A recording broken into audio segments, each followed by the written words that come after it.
வணக்கம். நீங்கள் இணைந்திருப்பது நியூஸ் ஃபர்ஸ்டின் மதிய நேர பிரதான செய்திகளுடன்.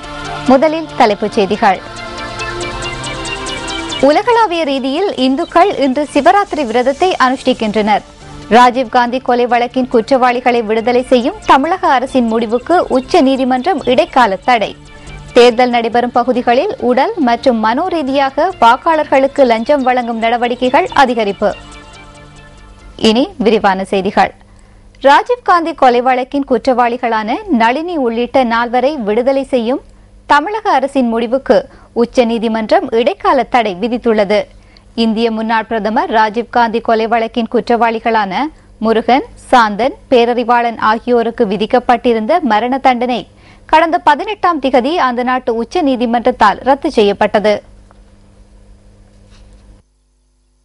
இந்திய உச்சநீதிமன்ற பரிந்துரையின் பிரகாரம் மாநில அரசு தனது அதிகாரத்தை பயன்படுத்தி முருகன், சாந்தன், பேரறிவாளன், நளினி, ரவிச்சந்திரன், ராபர்ட் பயஸ், ஜெயக்குமார் ஆகிய 7 பேரையும் விடுதலை செய்ய தமிழக அரசு தீர்மானித்தது. இந்த முடிவு மத்திய அரசுக்கு அனுப்பி வைக்கப்பட்டதுடன் தமிழக அரசின் தீர்மானத்தை எதிர்த்து மத்திய அரசு மீளாய்வு மனுவை தாக்கல் செய்திருந்தது.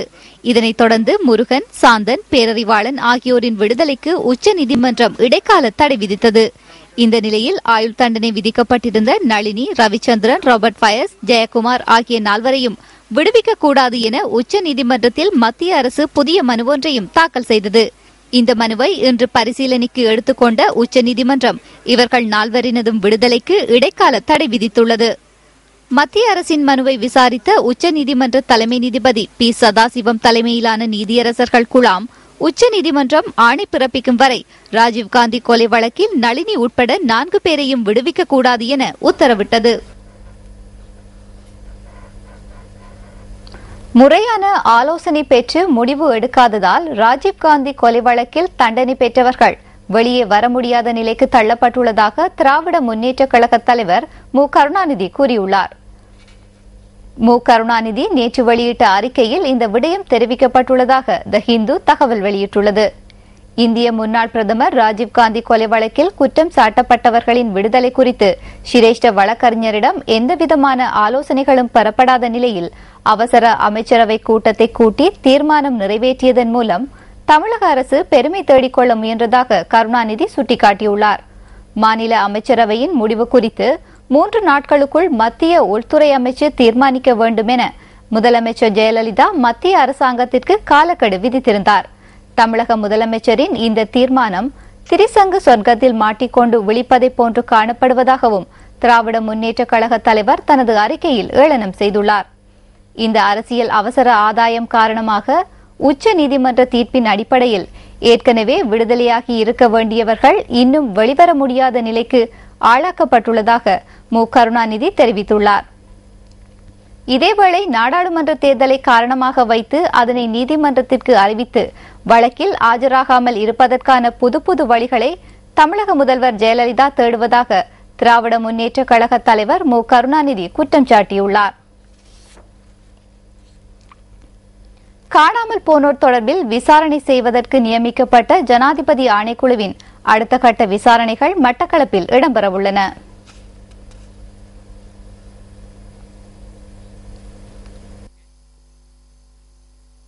இதற்கமைய அடுத்த மாதம் 20, 21 மற்றும் 22ஆம் திகதிகளில் சாட்சியங்கள் விசாரிக்கப்பட உள்ளதாக ஆணைக்குழுவின் செயலாளர் HW குணதாச தெரிவித்தார்.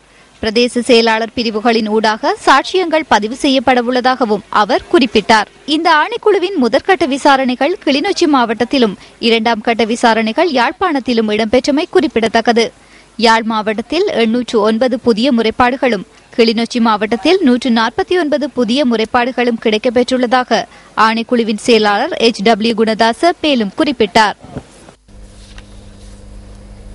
சிறைச்சாலைகளுக்குள் போதைப்பொருள் மற்றும் கையடக்க தொலைபேசிகளை கொண்டு சென்ற 250 உத்தியோகத்தர்களுக்கு எதிராக விசாரணைகள் ஆரம்பிக்கப்பட்டுள்ளதாக சிறைச்சாலைகள் திணைக்களம் தெரிவிக்கின்றது. இந்த உத்தியோகஸ்தர்களில் பலர் தற்போது பணியிலிருந்து இடைநிறுத்தப்பட்டுள்ளதாக சிறைச்சாலைகள் ஆணையாளர் நாயகம் சந்திரரத்ன பல்லேகம குறிப்பிடுகின்றார். விசாரணைகளின் ஊடாக குற்றவாளிகள் என நிரூபிக்கப்படும் அனைவருக்கும் பாரபட்சமின்றி தண்டனை வழங்கப்படும் எனவும் அவர் கூறியுள்ளார். சிறைச்சாலைக்குள் போதைப் பொருள், கையடக்க தொலைபேசிகள் உள்ளிட்ட பொருட்கள் கொண்டு செல்லுதல் தடை செய்யப்பட்டுள்ளதுடன் இதனை கட்டுப்படுத்துவதற்கான விசேட திட்டம் ஒன்றும் நடைமுறைப்படுத்தப்பட்டுள்ளதாகவும் சிறைச்சாலைகள் ஆணையாளர் நாயகம் குறிப்பிட்டுள்ளார். அத்துடன் சிறைச்சாலைகளுக்குள் அதிகளவு சோதனை நடவடிக்கைகளும் முன்னெடுக்கப்பட்டு வருவதாகவும் சிறைச்சாலைகள் ஆணையாளர் நாயகம் சந்திரரத்ன பல்லேகம மேலும் சுட்டிக்காட்டியுள்ளார். உலகளாவிய ரீதியில் இந்துக்கள் இன்று மகா சிவராத்திரி விரதத்தை பக்தியுடன் அனுஷ்டித்து வருகின்றனர். மகா சிவராத்திரி விரதத்தை முன்னிட்டு ஆலயங்களில் இன்று மாலை முதல் நாளை அதிகாலை வரை 4 சாம பூஜைகளும் சிறப்பு அபிஷேகங்களும் நடைபெற உள்ளன.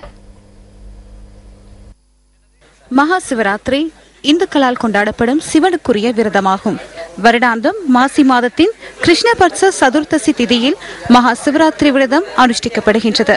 சிவனை பரம்பொருளாக கொண்டு மகா சிவராத்திரி விரதம் அனுஷ்டிக்கப்படுவதோடு 4 சாமங்களிலும் பூஜைகளை செய்து சிவபெருமானை பக்தியோடு வழிபட வேண்டும் என்பது மரபாகும். இந்து மதத்திலே முழுமுதற் கடவுளாக வழிபாடு செய்கின்ற சிவனுக்காக வழிபடுகின்ற நன்னாள் சிவராத்திரி. அணுவிற்கு அணுவாய் அப்பானுக்கு அப்பானாய் இருக்கின்ற பரஞ்சோதியை நினைத்து விரதம் இருக்கின்ற நன்னாள். பசித்திருந்து, தனித்திருந்து, விழித்திருந்து நமச்சிவாய என்கின்ற திருமந்திரத்தை ஓதுவதன் மூலமாக பிறப்பறுத்து அவருடைய திருப்பாதத்திலேயே எந்நேரம் பிறப்பு என்கின்ற பெருநோயற்று வாழக்கூடிய பெரும் பாக்கியத்தை தரக்கூடிய விரதம் இந்த சிவராத்திரி. மூர்த்தி, தலம் மற்றும் தீர்த்தம் ஆகிய 3ம் ஒருங்கி அமைந்த பஞ்ச ஈஸ்வரங்களில் ஒன்றாக யாழ் கீரிமலை நகுலேஸ்வரம் விளங்குகிறது. இன்று இந்த ஆலயத்தில் தேர் திருவிழா இடம்பெற்றது. சுமார் 20 வருடங்களின் பின்னர் கீரிமலை நகுலேஸ்வரம் ஆலயத்தில் துவாஜாரோகணம் எனப்படும் கொடியேற்றத்துடன் தேர் திருவிழா இடம்பெற்றமை குறிப்பிடத்தக்கது. நாட்டில் ஏற்பட்டிருந்த அசாதாரண சூழ்நிலைகளை அடுத்து அந்த பிரதேசங்களில் மக்கள் மீள்குடியமர்த்தப்பட்ட பின்னர் இதுவரை காலமும் கொடியேற்றமின்றி அலங்கார திருவிழாவுடன் தேர் திருவிழா இடம்பெற்று வந்தது. இந்த நிலையில் இந்த ஆண்டு கொடியேற்றத்துடன் ஆரம்பமான உற்சவத்தில் இன்று தேர் திருவிழா இடம்பெற்றதுடன் இன்றைய பூஜைகளில் பல்லாயிரக்கணக்கான பக்தர்கள் கலந்து கொண்டிருந்தனர். முல்லைத்தீவு ஒட்டுசுட்டான் தான்தோன்றீஸ்வரத்தின் மூலமூர்த்தி இயற்கையாகவே தோன்றியமையினால் தான் தோன்றீஸ்வரம் என்று அழைக்கப்படுகிறது. அசாதாரண சூழ்நிலைகளினால் சேதமடைந்திருந்த இந்த ஆலயம் புனரமைக்கப்பட்டு 2005ஆம் ஆண்டு மகா கும்பாபிஷேகம் நடத்தப்பட்டமையும் குறிப்பிடத்தக்கது. முல்லைத்தீவு மாவட்டத்தில் இருக்கின்ற மிகவும் பழமை வாய்ந்ததும் புதுமை வாய்ந்ததுமான ஒட்டுசுட்டான் தான்தோன்றீஸ்வரர் ஆலயத்திலே இந்த ஒட்டுசுட்டான் தான்தோன்றீஸ்வரர் ஆலயமானது அனாதியாக தானாக தோன்றிய லிங்கத்தினை உடைய ஒரு சிவன் ஆலயமாக காணப்படுகிறது. இந்த சிவலிங்கமானது பண்டை காலத்திலே இங்கே வாழ்ந்த விவசாயிகளாலே வயல் செய்கையின் போது கண்டுபிடிக்கப்பட்ட அவர்களால் மண்வெட்டியினால் வெட்டும் பொழுது வெளிக்கிளம்பிய ஒரு சிவலிங்கமாகவும் அந்த மண்வெட்டியினால் வெட்டப்பட்ட காயம் தற்பொழுதும் அந்த சிவலிங்கத்திலே தழும்பாக காணப்படுவதனையும் நாங்கள் அறிகின்றோம். கிளிநொச்சி மாவட்டத்தின் உருத்திரபுரம் என்னும் ஊரில் பழமை வாய்ந்த சிவாலயங்களில் ஒன்றான உருத்திரபுரீஸ்வரம் ஆலயம் அமைந்துள்ளது. இந்த ஆலயத்தை சுற்றி தாமரை குளம் ஒன்றும் அமைந்துள்ளது. கிளிநொச்சி மாவட்டத்தின் உருத்திரபுரம் பகுதியில் அமைந்திருக்க உருத்திரபுரீஸ்வரர் ஆலயம் ஒன்றிலிருந்து இப்பொழுது நாம் பேசிக் கொண்டிருக்கின்றோம். இங்கு இருக்கின்ற மூலஸ்தானத்தில் வைக்கப்பட்டிருக்கின்ற சிவலிங்கமானது சோழர் காலத்திலே அவர்களுடைய வழிபாட்டுக்கு பயன்படுத்தப்பட்டதாக இப்பகுதியில் இருக்கின்ற மக்கள் குறிப்பிடுகின்றார்கள். குறிப்பாக இந்த சிவலிங்கம் சதுர வடிவிலாக அமைந்திருப்பது இங்கே குறிப்பிடத்தக்க அம்சமாகும். இவ்வாலயத்தின் தலை விருட்சமாக இயற்கையாக அமைந்த வில்வ மரமும் அதே போன்று இயற்கையாக அமைந்த தீர்த்த குளமும் இங்கே இவ்வாலயத்தை அண்மித்த பகுதியில் இருப்பதை எம்மால் அவதானிக்கக்கூடியதாக இருந்தது. சோழர் காலத்துக்கே உரித்தான தமிழ் மொழியிலான பூஜை வழிபாடு இந்த ஆலயத்திலே இடம்பெற்று வருகின்றவை குறிப்பிடத்தக்கது. குறிப்பாக வட மாகாணத்திலேயே இவ்வாலயத்திலேயே மட்டுமே இவ்வாறான தமிழ் மொழியிலான ஒரு பூஜை வழிபாடு இங்கே நடைபெறுகிறது. முன்னேஸ்வரம் இலங்கையில் உள்ள மிகவும் பழமை வாய்ந்த சிவன் கோவில்களில் ஒன்றாக திகழ்கிறது. மூர்த்தி, தலம் மற்றும் தீர்த்தம் என்பன முறையே அமைந்துள்ள இந்த திருத்தலம் அழகேஸ்வரம் என்றும் அழைக்கப்படுகிறது. சரித்திர புகழ் வாய்ந்த சிவன் ஆலயங்களில் ஒன்றாக கொழும்பு கொச்சிக்கடை பொன்னம்பலவானேஸ்வரர் ஆலயம் விளங்குகிறது. இந்த ஆலயம் கருங்கற்களால் அமைக்கப்பட்டுள்ளதுடன் நிர்மாண பணிகளுக்காக இந்தியாவில் இருந்தும் சில கற்பாறைகள் கொண்டுவரப்பட்டுள்ளன. பொன்னம்பலவானேஸ்வரர் ஆலயத்தின் தூண்கள் ஒரே கல்லில் அமைக்கப்பட்டுள்ளமை குறிப்பிடத்தக்கது. எனினும் இந்த ஆலயத்தின் ராஜகோபுரம் கருங்கற்களால் நிர்மாணிக்கப்படவில்லை என்பதுடன் இங்கு 162 விக்கிரகங்கள் சிற்பங்களாக செதுக்கப்பட்டுள்ளன. யாழ்ப்பாணம் மாதகல் சம்பில்துறை சம்புநாத ஈஸ்வரர் ஆலயத்திலும் இன்று மாலை மகா சிவராத்திரியை முன்னிட்டு விசேட பூஜைகள் இடம்பெறவுள்ளன. யாழ்ப்பாணத்தின் குடாநாட்டின் சகல பாகங்களிலும் உள்ள சிவன் ஆலயங்களிலே மகா சிவராத்திரி விரதம் சிறப்பாக அனுஷ்டிக்கப்பட்டு வருகின்றது. குறிப்பாக இந்த மாதகல் சம்புநாத ஈஸ்வரர் ஆலயம் 3000 ஆண்டுகள் பழமை வாய்ந்த ஒரு தொன்மையான ஆலயம். இந்த ஆலயத்தில் இன்று அதிகாலை 6 மணி முதல் இன்று நள்ளிரவு வரை விசேட பூசை வழிபாடுகள் இடம்பெற இருக்கின்றன. குடாநாட்டினுடைய அனைத்து பாகங்களிலும் உள்ள இந்து ஆலயங்களிலே விசேட மகா சிவராத்திரி பூஜை வழிபாடுகள் இடம்பெற்று கொண்டிருப்பதனை நாங்கள் காணக்கூடியதாக இருக்கின்றது. நியூஸ் செய்திகளுக்காக யாழ்ப்பாணம் மாதகல் சம்பில்துறை சம்புநாத ஈஸ்வரர் ஆலயத்திலிருந்து விக்னேஸ்வரன் கஜீபர். இலங்கையில் உள்ள இந்துக்கள் ஏனைய மதத்தவர்களுடன் நூற்றாண்டு காலமாக சகோதரத்துவத்துடனும் ஒற்றுமையாகவும் வாழ்ந்து வருவதாக மகா சிவராத்திரி விரதத்தை முன்னிட்டு ஜனாதிபதி மஹிந்த ராஜபக்ச விடுத்துள்ள வாழ்த்துச் செய்தியில் தெரிவிக்கப்பட்டுள்ளது.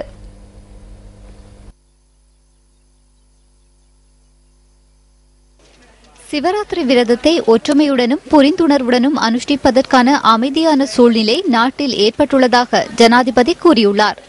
சிவராத்திரி விரதத்தின் வழிபாடுகளின் ஊடாக தாய்நாட்டில் உள்ள அனைத்து இன மக்களுக்கு இடையிலும் காணப்படும் சமாதானம் மற்றும் ஒற்றுமையுடன் கூடிய அர்ப்பணிப்பு மேலும் வலுப்பெறும் எனவும் ஜனாதிபதி தமது வாழ்த்துச் செய்தியில் குறிப்பிட்டுள்ளார். சிவனை வணங்கி விரதம் அனுஷ்டிக்கும் மகா சிவராத்திரி தினமானது இந்துக்கள் மட்டுமின்றி இலங்கை வாழ் அனைத்து மக்களினதும் பிரார்த்தனைகள் நிறைவேறும் நாள் என பிரதமர் DM ஜெயரத்ன தெரிவித்துள்ளார். சிவராத்திரி தொடர்பில் பிரதமர் விடுத்துள்ள வாழ்த்துச் செய்தியிலேயே அவர் இதனை குறிப்பிட்டுள்ளார். ஞானம் பற்றிய ஆய்வில் ஈடுபடுவதற்கும் குரோதம் மற்றும் வைராக்கியம் போன்ற பாவ சிந்தனைகளை கட்டுப்படுத்துவதற்கும் எமக்கு கிடைத்த ஒரு புனிதம் மிக்க தினம் இது என அவர் கூறியுள்ளார். பல இனத்தவர்கள் வாழும் இந்த நாட்டில் இன மத குல கட்சி பேதங்களின்றி நாம் அனைவரும் ஒற்றுமையாக கைகோர்த்து செயற்படும் போது எமது எதிர்பார்ப்புகளை மிக இலகுவாக அடைந்து கொள்ள முடியும் எனவும் பிரதமர் தமது வாழ்த்துச் செய்தியில் குறிப்பிட்டுள்ளார். உலகளாவிய ரீதியில் உலக சைவ பேரவையினால் அனுஷ்டிக்கப்படும் சைவ கொடி தினம் இன்றாகும். இதனை முன்னிட்டு பம்பலப்பிட்டி புதிய கதிரேசன் ஆலயம் ஒன்றில் நீதியரசர் J. விஸ்வநாதனால் இடப்பக்கொடி ஏற்றப்பட்டு சைவ கொடி தினம் ஆரம்பித்து வைக்கப்பட்டது. இலங்கையின் அனைத்து பகுதிகளிலும் உள்ள இந்து ஆலயங்கள் மற்றும் சைவ நிறுவனங்கள் இதற்கான ஒத்துழைப்பை வழங்குகின்றன. இந்த கொடி விற்பனையின் ஊடாக பெறப்படும் நிதி சைவ நிறுவனங்கள் மற்றும் அறநெறி பாடசாலைகளின் மேம்பாட்டிற்காக செலவிடப்பட உள்ளமை குறிப்பிடத்தக்கது.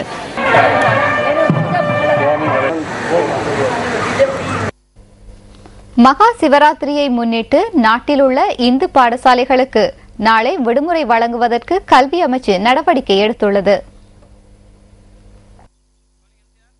இதற்கு பதிலாக விடுமுறை வழங்கப்பட்ட பாடசாலைகளில் மார்ச் 8ஆம் திகதி சனிக்கிழமை கல்வி நடவடிக்கைகள் இடம்பெறும் என அமைச்சு தெரிவித்துள்ளது. மகா சிவராத்திரி நிகழ்வுகள் இன்று மாலை 6 மணி முதல் 28ஆம் திகதி நண்பகல் 12 மணி வரை இடம்பெற உள்ளதால் இந்து பாடசாலைகளின் மாணவர்கள் அவற்றில் கலந்து கொள்ளும் பொருட்டு விடுமுறை வழங்குமாறு தேசிய மொழிகள் மற்றும் நல்லிணக்க அமைச்சர் கோரிக்கை விடுத்திருந்ததாக கல்வி அமைச்சு தெரிவித்துள்ளது.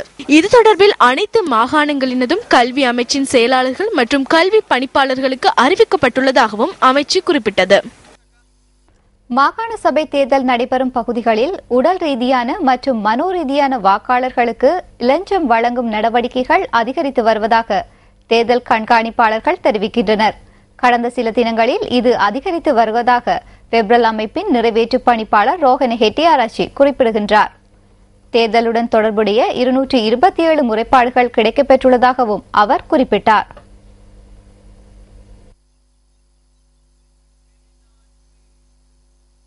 සිදුවීම් 57ක් වාර්තා වෙන්නේ බස්නාහිර පළාතෙන් தேர்தல் தொடர்பாக மேல் மாகாணத்தில் 57 முறைப்பாடுகளும் தென் மாகாணத்தில் 27 முறைப்பாடுகளும் பதிவாகியுள்ளதுடன் கொழும்பு மாவட்டத்தில் 35 முறைப்பாடுகளும் கம்பஹா மாவட்டத்தில் 13 முறைப்பாடுகளும் களுத்துறையில் 9 முறைப்பாடுகளும் காலி மாவட்டத்தில் 9 முறைப்பாடுகளும் மாத்தறை மாவட்டத்தில் 17 முறைப்பாடுகளும் ஹம்பாந்தோட்டை மாவட்டத்தில் 11 முறைப்பாடுகளும் கிடைக்கப்பட்டுள்ளன. இதனைத் தவிர மிரட்டல் தொடர்பாக 5 முறைப்பாடுகளும் சட்டவிரோத செயற்பாடுகள் ஈடுபட்டமை தொடர்பில் 70 முறைப்பாடுகளும் எமக்கு கிடைக்கப்பட்டுள்ளன.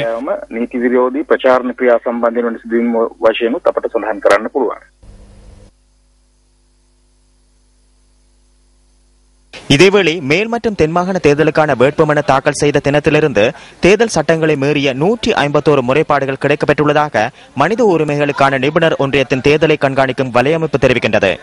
சட்டவிரோத தேர்தல் பிரச்சாரம் தொடர்பில் 103 முறைப்பாடுகள் கிடைத்துள்ளன. ஆளும் கட்சியின் வேட்பாளர் அரச சொத்துக்களை தேர்தல் பிரச்சார நடவடிக்கைகளுக்கு அதிகமாக பயன்படுத்துவதாக முறைப்பாடு செய்யப்பட்டுள்ளதாக தேர்தலை கண்காணிக்கும் வலையமைப்பு அறிக்கை ஒன்றின் மூலம் தெரியப்படுத்தியுள்ளது. இத்துடன் நியூஸ் ஃபர்ஸ்டின் மதிய நேர பிரதான செய்தி அறிக்கை நிறைவடைகின்றது. எமது மணித்தியால செய்தியினை 2:25க்கு எதிர்பாருங்கள். வணக்கம். Hotline 0114-896-896 www.newsfirst.lk. Feedback at newsfirst.lk.